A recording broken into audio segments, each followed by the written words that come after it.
A return to Outriders has been on the billing for us at Digital Foundry for a while now, a proper look at the full game after our sample of a somewhat buggy demo build, and it deserves the revisit for sure. Outriders is a project that's certainly more than it first appears, a story-driven cover shooter with superpowers thrown into the mix. Think of a faster, more arcade-style Gears of War with Air of Effect spells added to your options, and you're on the right wavelength. Pillars of fire, explosive gadgets, and time manipulation all build to a satisfying peak as you battle through huge areas.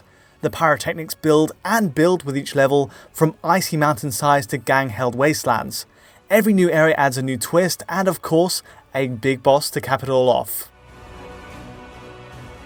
So this is the full game, having spent much longer playing further into the main campaign. The goal? To see if the new roster of consoles, the PlayStation 5, Xbox Series X and S, have improved in performance after the, let's say, wavering results of the demo build at launch. So here's a quick recap of that demo build before we press on.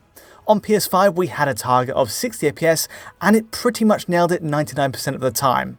The demo only took us about 1 to 2 hours into the game of course, but there were zero issues holding 60 throughout on Sony's hardware, and it's pushing out a 4K image to boot. Now PS5 uses reconstruction and dynamic resolution scaling to get there, with the highest native pixel count in reality being 1800p. Still, as it stood for our initial analysis anyway, this was the smoothest way to play. Sticking with this recap, neither Xbox console fared as well on our demo test. We had performance at 50 to 60 FPS on Series X for example, during battle and even around the main HQ area. Again, much like PS5, Series X pushes out a reconstructed 4K with DRS to help it along. In this sense, we get around 1944p as the true native maximum, higher than PS5, but yes, the frame rate does suffer these frequent drops.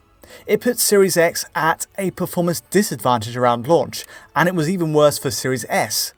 Series S here pushed out between 45 to 60 FPS on the demo, the lowest of the three for most missions, and that's despite rendering at a lower resolution reconstructing to 1440p. For PS5 there's no real issue to fix then, but as for the Xbox consoles, this is where I'd hoped the final full game could deliver a substantial upgrade in hitting 60 FPS. And the good news, it very much has.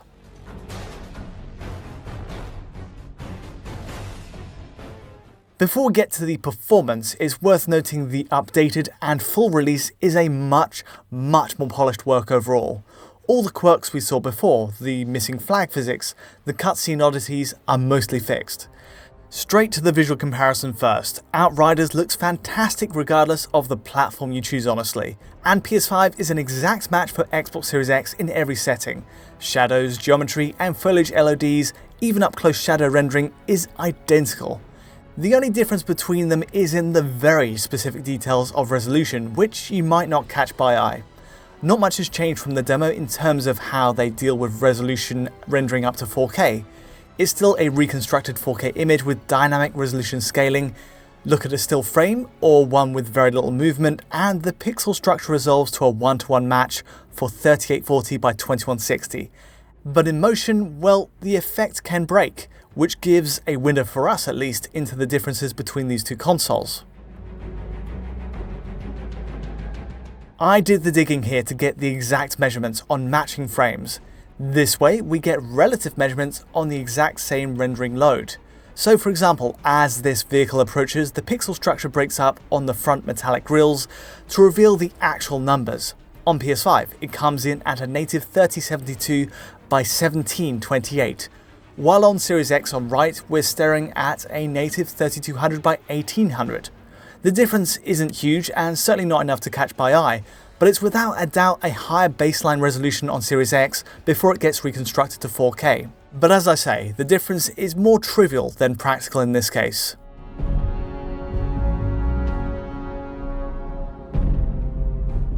Xbox Series S next. I've pitted this against its more powerful sibling, the Series X, and it's here the graphic settings are changed. Of course, the Series S GPU spec is vastly behind, and so to target 60 FPS, certain settings are tweaked. The obvious points stand out right away. Tree LODs in the distance are lower on Series S, as is overall grass density up close once we start walking. Shadow quality is surprisingly close as well, but texture filtering does take a hit.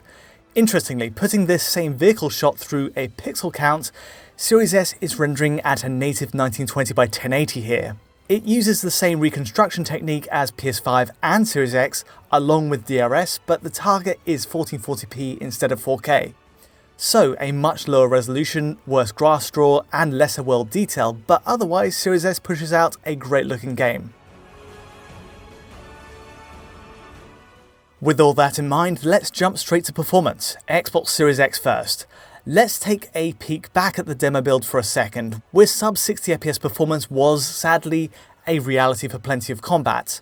But when we look at the same scenario in the final full game, the good news is virtually all frame rate drops are eliminated. It's a night and day difference, and no matter how hard I push the Unreal Engine here with a multitude of effects, lots of enemies, and even taxing lava-filled environments, Series X wouldn't budge. Specifically, the headquarters area, which dropped to 50 FPS in the demo, is also now totally fixed at 60. There's barely a blip on the graph to talk on, and the best part? None of this appears to come at any clear visual downgrade. Visually speaking, we're still getting all the settings of the demo intact on Series X. The 4K reconstruction works well to provide a clear, crisp image at the end of it, and even playing further into the game doesn't show any limits. Inviting more players into the fray might change the situation, but as far as solo play goes, we've got a locked 60 FPS delivery. All things considered, it's a big success, especially in matching up to the already smooth results on PS5.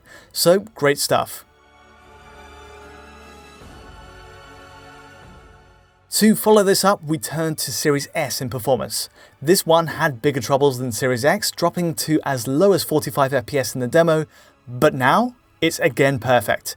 A completely straight 60 FPS line for our playthrough as the Pyromancer class type. Again, Series S appears to benefit from optimizations beyond visuals, being largely identical to RI with the demo at launch. As a more GPU-constrained system, it's just great to have this run at a solid 60. Later areas, with co-op play introduced perhaps, might change the situation, but as far as my solo run is going, there's been no problem at all.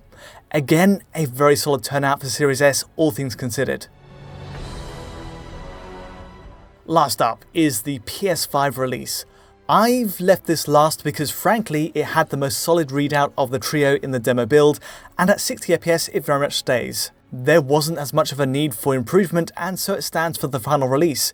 Playing further into the campaign, and even using different character paths, doesn't budget from 60 either.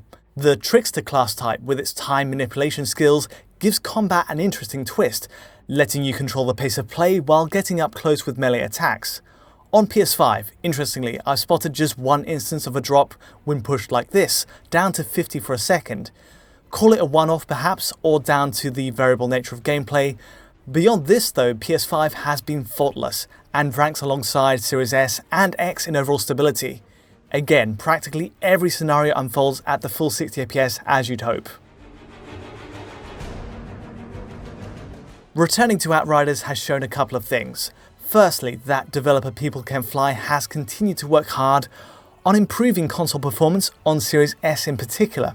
It's now a locked 60 FPS experience, and one I'd highly recommend after some doubts with the demo.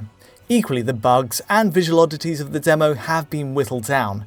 Outriders is a narrative-driven game, of course, lots of cutscenes peppered in between each mission, and so it's a relief to see some polish has been added overall, even if some issues remain. Series S gets the nod for most improved, but it's encouraging to see Series X match up to PS5 in the performance stakes too. All round, it was worth the wait, a few months on from launch, to see how much the game could turn around, and we're glad it has. That's all I have for this quick look today. If you did enjoy this breakdown of Outriders, feel free to like or subscribe, and don't forget to hit that bell to get notifications as any new video lands. And of course, you can get this video at high quality on our Patreon at digitalfoundry.net, and to get in touch with myself or the rest of the team, you can just use Twitter. But from me for now, catch you later.